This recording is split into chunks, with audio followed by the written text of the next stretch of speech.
Hello guys, welcome back to my channel law पढ़े। आज हम पढ़ेंगे प्रोबेशन ऑफ ऑफेंडर एक्ट 1958। इसका भाव ये है, पाप से घृणा करो, पापी से नहीं। तो ये एक्ट नंबर 20 था 1958 का, जो कि 16 मई 1992 को केम इनटू फोर्स हुआ। बट राजस्थान में 1 अक्टूबर 1962 को आया। ऐसे ही उत्तर प्रदेश में 1 जुलाई 1981 को आया। तो इसमें हर स्टेट अपना अपना देखती है, क्योंकि स्टेट का मैटर है कि कौन से ऑफेंडर को जेल में डालना है, कौन से ऑफेंडर को रिलीज करना है, तो वो किस उनको प्रोबेशन में भी छोड़ना है, तो वो स्टेट का मैटर है। इसलिए इसको हर स्टेट को अपनी अपनी पावर दे रखी है। इस एक्ट का प्रियम्बल यह कहता है कि an act to provide for the release of offender on probation. तो जैसे कोई नई जॉब लगती है कॉर्पोरेट में, कहीं भी जाते हैं, तो उसमें कुछ टाइम के लिए हम उस जॉब एम्प्लॉय को रखते हैं ना प्रोबेशन पे, कि देखते हैं कैसा काम कर रहा है, सही कर रहा है, नहीं कर रहा है, समझ पा रहा है, नहीं समझ पा रहा। अच्छा करता तो रख लेते हैं, नहीं रखता तो उसको निकाल देते हैं। ऐसे ही प्रोबेशन पे अगर किसी ऑफेंडर को रिलीज कर रहे हैं, तो उसको बोलते हैं भाई तूने क्राइम किया है, तो हम तेरे को थोड़े टाइम के लिए बाहर छोड़ रहे हैं। अगर तू बाहर अच्छा रहा वापस, हम मान लेंगे तो अच्छा ही रहेगा, और नहीं रहेगा अच्छा तो तेरे को वापस डाल देंगे। यही प्रोबेशन का मतलब है। यही एडमोनिशन का मतलब क्या होता है, डरा धमका के, आगे से तो नहीं करेगा, लास्ट वार्निंग दे रहे हैं तो वो नहीं करेगा, तो वो भी इसके अंदर आता है। इस एक्ट के अंदर टोटल 19 सेक्शन है, छोटा सा एक्ट है। चलो जल्दी से देख लेते हैं।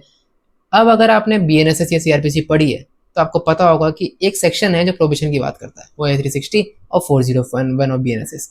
तो उसमें 10 क्लॉजेस हैं। अब उसमें क्या लिखा है, कुछ क्या क्लॉजेस में मेन है वो नहीं देखते, क्योंकि हम प्रोबेशन पढ़ रहे हैं। बट उसका क्लॉज 10 मेन है, क्योंकि वो बोलता है कि जो मैं इतना बड़ी सीआरपीसी को इतना मेन सेक्शन होते हुए भी, वो प्रोबेशन ऑफेंडर एक्ट अगर 1958 एप्लीकेबल है तो उसके प्रोविजंस को अफेक्ट नहीं करेगा। ऐसे ही चिल्ड्रंस एक्ट की बात करता है, और जो ऐसे कोई भी एक्ट जो कि ट्रेनिंग या rehabilitation of offenders, youthful offenders होते हैं उनके लिए होता है, उसको नहीं अप्लाई करता। अब सेक्शन 18 क्या बोलता है सेट का, ये ज्यादा काम का नहीं है, ये प्रोबेशन का सेक्शन है। वो बोलता है कि जो दिस एक्ट का जो सेक्शन है, वो सेक्शन 31 ऑफ रिफॉर्मिटी act and 5+2 of prevention corruption act को अफेक्ट नहीं करेगा।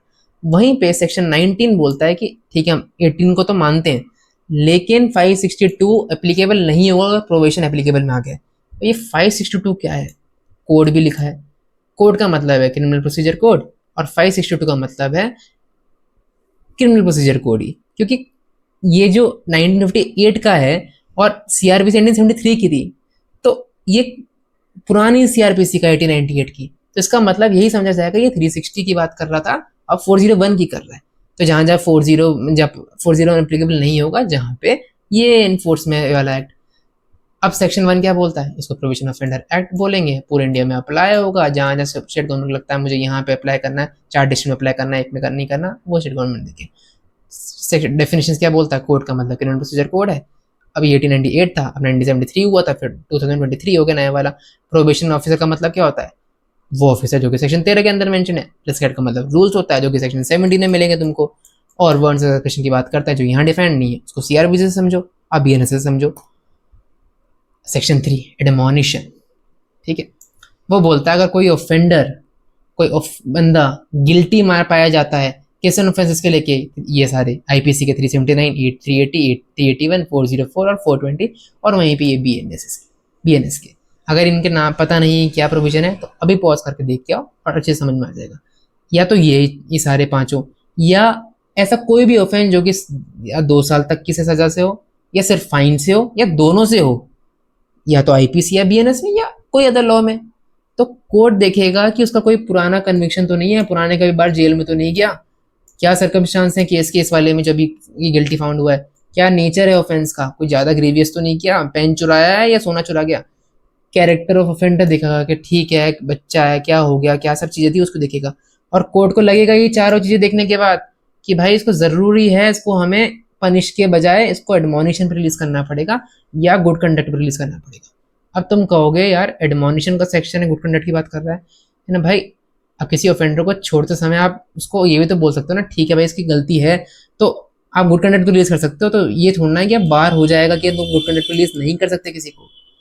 तो ये सेक्शन थोड़ा उस कोड को वाइड देता है कि एडमोनिशन को देखते देखते वो गुड कंडक्ट पे रिलीज करने की बात कर ले। कर तो वो ऑफेंडर का भला ही रहा है ना। तो इसका भाव क्या निकला कि भैया वो बोलेगा भारी मिस्टेक हो गया, तो जज बोलेगा आगे से ना करियो लाडले, धमकी दे रहा है, वार्निंग दे रहा है, आगे से नहीं करना। अब तुम्हारे मन में क्वेश्चन आना चाहिए, और इस क्वेश्चन को रख के ही हम आगे चलेंगे, और ये एक्सप्लेनेशन थोड़ी देर के लिए छोड़ेंगे कि अगर किसी इंसान को सेक्शन 3 का में कनेक्शन को मिल रहा था, और सेक्शन 3 का बेनिफिट दे दिया, एडमोनिशन पे धमकी देके कि आगे से नहीं करियो, और रिलीज कर दिया, और उसने वापस ऑफेंस किया, तो क्या उसको मिलेगा बेनिफिट आगे कभी चीज का, क्योंकि कन्विक्शन तो हुआ नहीं और कन्विक्शन देखता है। भाई उसको छोड़ा ही सही ना दम के देके, जेल में थोड़ा डाला फिर उस कन्विक्शन में। अब इतना भाव रख लो उस मन में और आगे चलते हैं। तो section 4 provision of good conduct. तो ये डोगेश भाई थे हमारे गैंगस्टर बिल्कुल, है ना। ये गिल्टी हो, कोई बंदा कोई गिल्टी ऑफेंस के लिए गिल्टी होता है, वो कौन से ऑफेंस जिसमें डेथ या लाइफ इम्प्रिजनमेंट नहीं हो, मतलब लाइफ इम्प्रिजनमेंट और डेथ को छोड़ के सारे ऑफेंसेस आते हैं प्रोबेशन के अंदर। उसमें से कुछ आ रहे थे 2 साल या कुछ 4-5 BNS के मेंशन थे, इनमें सब आ रहे हैं। तो कोर्ट क्या करेगा, सर्कमस्टांस देखेगा, नेचर देखेगा और कैरेक्टर देखेगा। इसमें कन्विक्शन नहीं देख रहा, है ना, ये थोड़ा सा याद रखना। उसमें कन्विक्शन देख रहा था, इसमें नहीं देख रहा। और उसको लगता है कि उसको जेल भेजने से ज़्यादा ज़रूरी है उसको प्रोबेशन ऑफ गुड कंडक्ट पे छोड़ना, तो कोर्ट छोड़ देगा। और ये मे है, कोर्ट को छोड़ना ही छोड़ना नहीं, कोर्ट की मर्जी है, क्योंकि जब भी तो इनको देख रहा है वो मे है, उसको लगता है कि छोड़ना चाहिए, नहीं लगता नहीं छोड़ेगा। तो वह छोड़ते समय क्या करेगा, उसको बोलेगा मैं तेरे को बॉन्ड पे छोड़ रहा हूँ, जो कि 3 साल का बॉन्ड होगा, और तेरे को उस बॉन्ड के समय पे बिल्कुल की पीस एंड गुड बिहेवियर रखना है, तेरे को बिल्कुल धार्मिक बन जाना है डोगेश भाई जैसे, कि भैया अब तो बिल्कुल हम धर्म करेंगे। और जब भी हम तेरे को बुलाए हैं, कभी लगता है पब्लिक इंटरेस्ट में, या तूने कुछ वापस से तेरे को लगा कि नहीं नहीं अब तो वापस वो होगी, गुंडागर्दी करेंगे, तो अब तेरे को बुलाएंगे और तेरे को रिसीव सेंटेंस करना पड़ेगा अगर तूने इसको ब्रीच किया गुड बिहेवियर की पीस वाली चीज़ को। और एक और चीज़ मेन है, ये तो सब ठीक है, ये जब तक नहीं देगा जब तक उसको समझ कोर्ट कर लग जाएगा कि ऑफेंडर जो है उसका कोई फिक्स प्लेस ऑफ वर्ड है, या तो श्योरिटी उसका बॉन्ड भर रहा है साथ में, उसकी कोई जगह है, सही से घर है, या उनका ऑक्यूपेशन सही जगह पे करते हैं, या ऑफेंडर को पता है कि यहाँ पे रहने वाला है जब वो प्रोबेशन के अंदर रहेगा। अब ऐसा थोड़ा सड़क पे रहता है उसको तो ठिकाना ही नहीं है कोई, एक घर तो हो जब भी तो उसको सही से रहेगा, वरना जेल में डालेगा उसको वो, क्योंकि फिर वो तो कहीं और जगह क्राइम करेगा, वो तो उसके जुडिक्शन से बाहर चल जाएगा ना। हमेशा थोड़ा उसको बांधे थोड़ा रखेंगे, ये जेल थोड़ा है, फ्री वर्ल्ड में छोड़ना है जब तो उसको छोड़ना ही पड़ेगा। अगर कोई प्रोबेशन ऑफिसर, पीओ का मतलब प्रोबेशन ऑफिसर, उसने कोई रिपोर्ट दे दी तो उसको भी देखेगा। और after clause 1 order made, after है पहले नहीं है, अगर ये उसको छोड़ दिया तो उसके बाद एक और ऑर्डर आएगा, वो भी सुपरविजन का है। और वो कब आएगा, जब इंटरेस्ट ऑफ ऑफेंडर लगता है कि जरूरी है, या इंटरेस्ट ऑफ पब्लिक है, इस बंदे को नहीं छोड़ सकते, इस बंदे के लिए जरूरी है कि हम उसको सुपरवाइज करें पीओ के द्वारा। और वो supervision not being less than 1 year है, मतलब 1 ईयर तो होना ही होना चाहिए।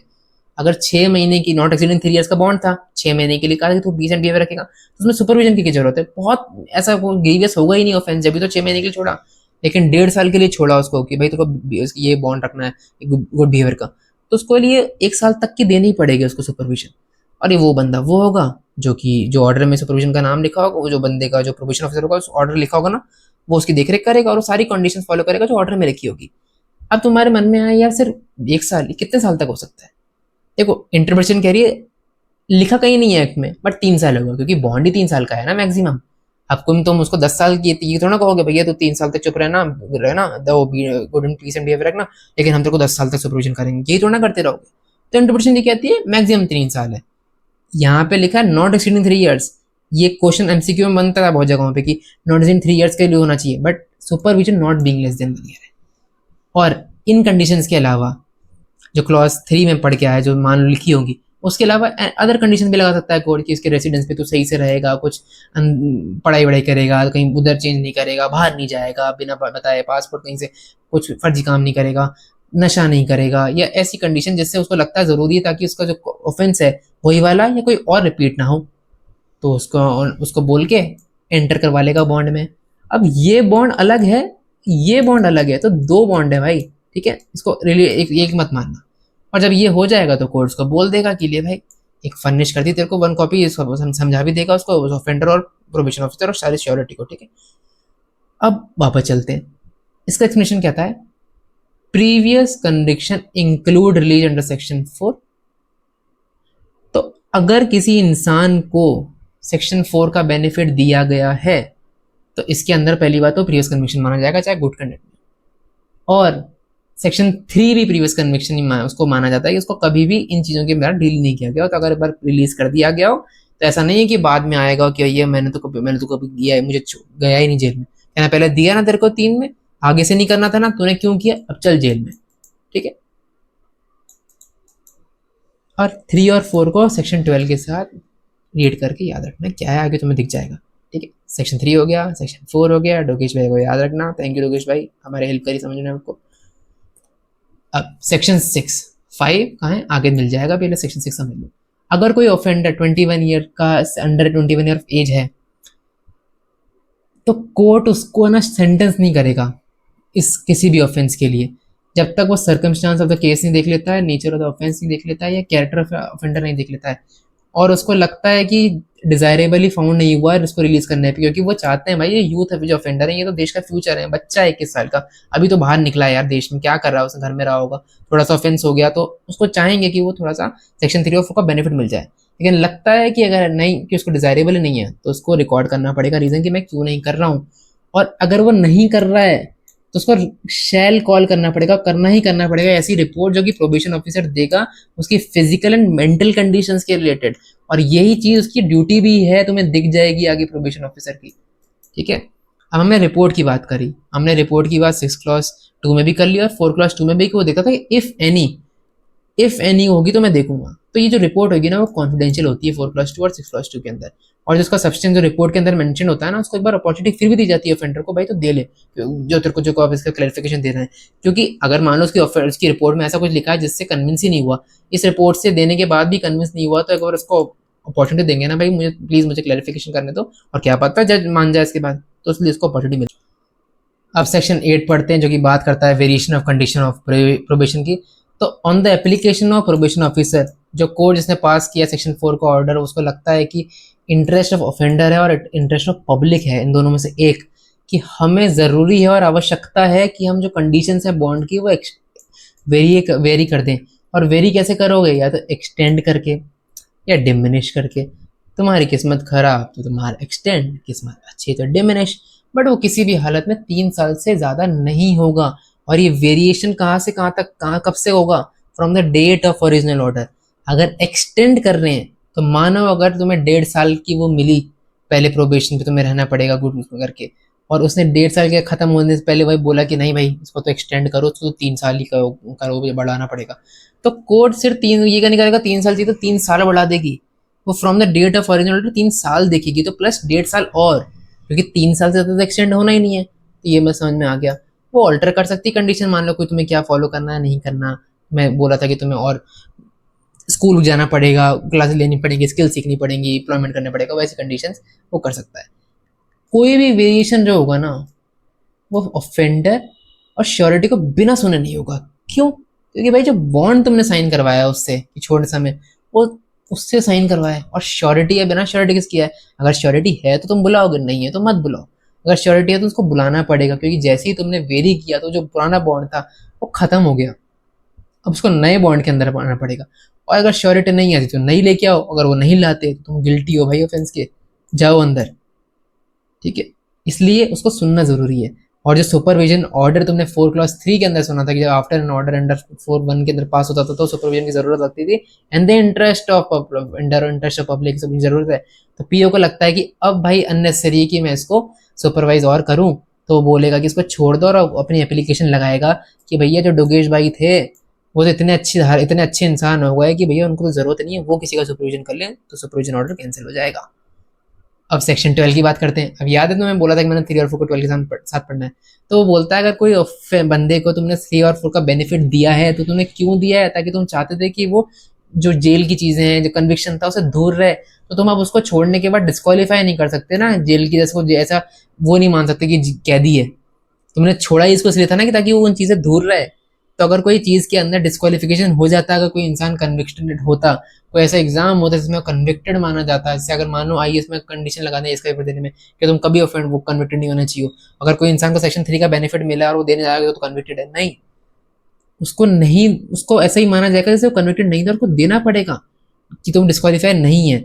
लेकिन ऐसा नहीं है कि भाई तुमने तेरे को हम पहले छोड़ा, तूने अपनी श्योरिटी नहीं लाया और फिर तेरे को हमने कन्विक्ट कर दिया, तो तेरे को इसका बेनिफिट भी नहीं मिलेगा। तो एक तरह से राइट टू बी फॉरगेटन जैसा राइट हो गया।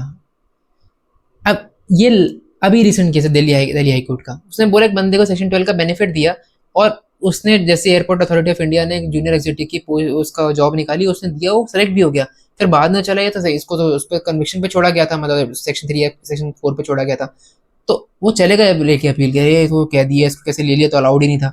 तो कोर्ट ने बोला सेक्शन 12 का बेनिफिट मिला ना भाई, ऐसे ही ट्रीट करोगे, तुम उसको जॉब नहीं छीन सकते। ठीक है, अब सेक्शन 5 छोड़ा था, कंपनसेशन की बात करता है। तो कोर्ट जो होगा ना वो रिलीज, जब उसको लगता है कि भाई जरूरी है, फिर थिंग्स फिट, देना ही देना जरूरी नहीं है, उसको लगता है जरूरी है, तो एक फर्दर ऑर्डर बनाएगा, नॉट दैट सेम ऑर्डर, एक नया ऑर्डर आएगा कि तो पे कर उस कंपनसेशन एज जो जो लॉस या इंजरी कॉज हुई उस बंदे को।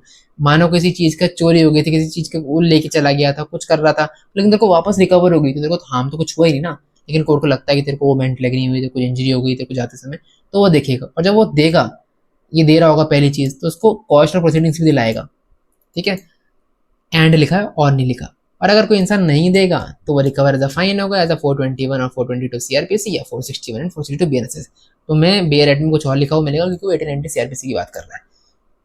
और अगर मान लो एक सिविल सूटर फाइल कर दिया इस बंदे ने कि अरे भाई मेरे को तो ज़्यादा पैसे दिलाओ, मैं ऐसे थोड़ा ना होता, डैमेज हो गया मेरे को, तो वो कहेगा मेरे को 30K दिलाओ, कंपनसेशन 20K दिलाया, तो बोलेगा भाई तेरे को 20K मिल तो गया सिविल कोड, मैं 10,000 दिलाऊंगा बस, क्योंकि सेट ऑफ है, ठीक है, ये इतना सही है। सेक्शन 9 बोलता है कि अगर कोई ऑफेंडर फेल हो जाता है अपनी कंडीशंस को करने में, तो अगर कोर्ट जो होगा ना वो देखेगा कि क्या पीओ की रिपोर्ट, क्या पीओ रिपोर्ट लाएगा कि भाई ये फेल हो गया, तो वो देखेगा पहले, सीधे पीओ की बात भी नहीं मानेगा, जज को अपना दिमाग भी लगाना है, पीओ भगवान नहीं है, कोर्ट को अपना जुडिशियल माइंड लगाना पड़ेगा। क्या ऑफेंडर फेल हो गया और क्या उसको लगता है कि हाँ फेल हुआ, तो पहले वो इशू करेगा वारंट ऑफ अरेस्ट या समन भेज देगा ऑफेंडर को, या श्योरिटी या सारी जितनी भी श्योरिटीज हैं उनको, जरूरी नहीं भेजना श्योरिटीज को मन करेगा तो भेज सकता है। अगर वो कस्टडी में आ जाता है वारंट के साथ, तो उसको बेल भी रिलीज कर सकता है विदाउट श्योरिटी, जैसे बेल होता है कि जब श्योरिटी जरूरत होती है, और बोलेगा कि तेरे को डेट ऑफ हियरिंग पे आना है, तुम कह रहे हो यार हियरिंग पे क्यों आना है भाई, ये हियरिंग से डिसाइड होगा, डायरेक्ट ऐसे नहीं होगा कि तू आया चल बता क्या नहीं किया, प्रॉपर जैसे प्रोसीडिंग चलती है वैसे उसको डिसाइड करेंगे, क्योंकि तुमने उसको पहले छोड़ा है और क्रिमिनल का मामला ही तो है एक तरह से, तो इस तरह से छोड़ेंगे फिर उसको। फिर अगर कोर्ट को लगता है कि तो फेल हुआ कंडीशन करने में और तो पहली बार था, तो तेरे को 50 रुपये की पेनल्टी देंगे कि दे दे और छोड़ देंगे तेरे को वापस। या उसको लगता है कि तूने ऐसे फेल कर दिया, दूसरी बार मान लो दूसरी बार था, उसको लगता है कि ऐसा नहीं चलता, तो उसको ओरिजिनल ऑफेंस के लिए भेज देगा। और ये पेनल्टी मेंशन थी ना, ये नहीं देगा तो जेल जाओ वापस, सिंपल। 50 रुपये नहीं दे पा रहे तो हमारी गलती है क्या, जाना पड़ेगा तुमको जेल में। अब मैंने एक एरो लगा रखा है, क्या सेक्शन 5 का जो ऑर्डर है वो सेक्शन मान लो कंपनसेशन नहीं दिया, तो वो सेक्शन 9 का ब्रीच माना जाएगा? नहीं माना जाएगा, क्योंकि सेक्शन 5 फर्दर ऑर्डर दे रहा है, वो बॉन्ड का ऑर्डर नहीं है, अलग ऑर्डर है, और वो कंडीशन ऑफ बॉन्ड की बात कर रहा है। पर इसमें तो वैसे भी तुम कंपनसेशन कुछ नहीं दोगे तो रिकवर एज फाइन हो ही जाएगा भाई, उसकी तुम्हारी प्रॉपर्टी बेच देंगे, वो सब बेच देंगे, उससे रिकवर हो रहा है, तो ये अलग है। तो जस्ट मैंने इसलिए साथ बनाया कि ताकि अगर तुम्हारा डाउट आया नहीं हो शायद, पता नहीं, बट आ जाए तो इसलिए बनाया मैंने। अब सेक्शन 11 बहुत इंपॉर्टेंट है ना, वो बोल रहा है कौन इम्पावर्ड है, पहले इस तरह बात करता है इंसान को ट्राई करने में या इसके अंदर ऑर्डर पास करने में 3 और 4 और जो भी जिसके 5 का, तो बोलता है वो कोर्ट इम्पावर्ड है जो कि उसको पनिश कर सकता है। मतलब भाई तुम सोचो कितनी ब्यूटीफुली लिखा है कि जो इंसान को मार सकता है, जो तुम्हें मार सकता है, वह तुम्हें जीवन दान भी दे सकता है। तो उसने बोला अगर तुम्हें इम्प्रिजनमेंट भेज सकता है तो वो सेक्शन 3 तुम्हें एडमोनिशन भी कर सकता है, प्रोबेशन का रिलीज भी दे सकता है।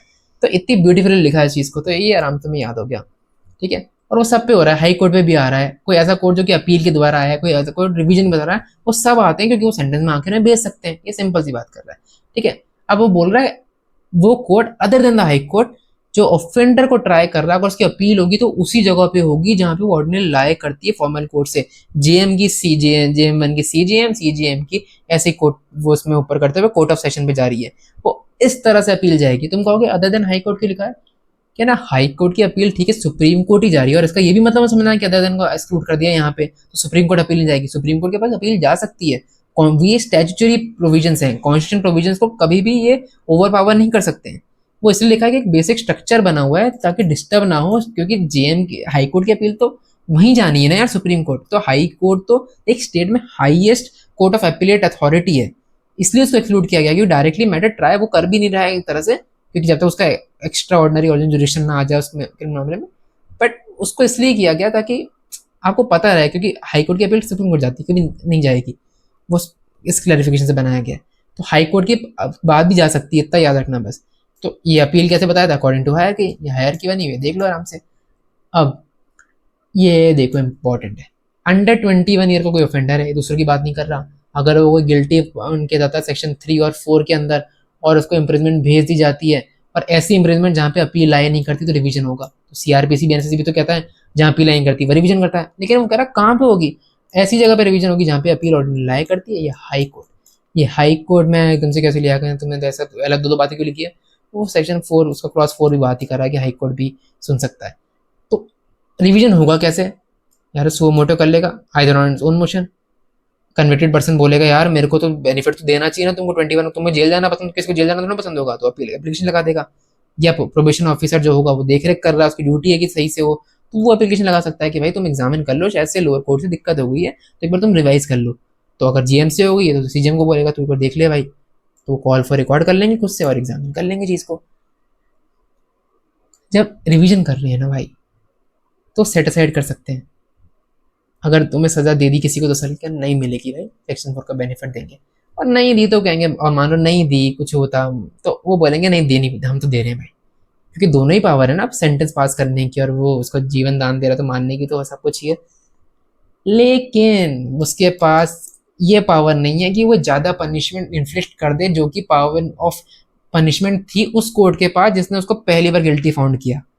मैंने क्या बोला, अच्छा भी लगा सुनने में बट समझ नहीं आया एकदम से। तो सोचा अगर जेएम ने 1 ईयर ऑफ पनिशमेंट, वो मतलब जेएम की पावर क्या है, 3 ईयर की मैक्सिमम पावर है, तो अगर वो मान लो कुछ देता भी है पनिशमेंट 1 साल की और वो अपील जाती है, उसमें रिवीजन जाता है, जो भी जाता है, उनको लगता है कि नहीं नहीं यार इसको तो ज़्यादा देनी चाहिए, तो even court of session death वहाँ तक इतनी लाइफ इम्प्रिजनमेंट देने का काबिल होते हुए भी नहीं दे सकता, 3 साल ही देनी पड़ेगी, ये प्रोबिशन एक्ट कह रहा है।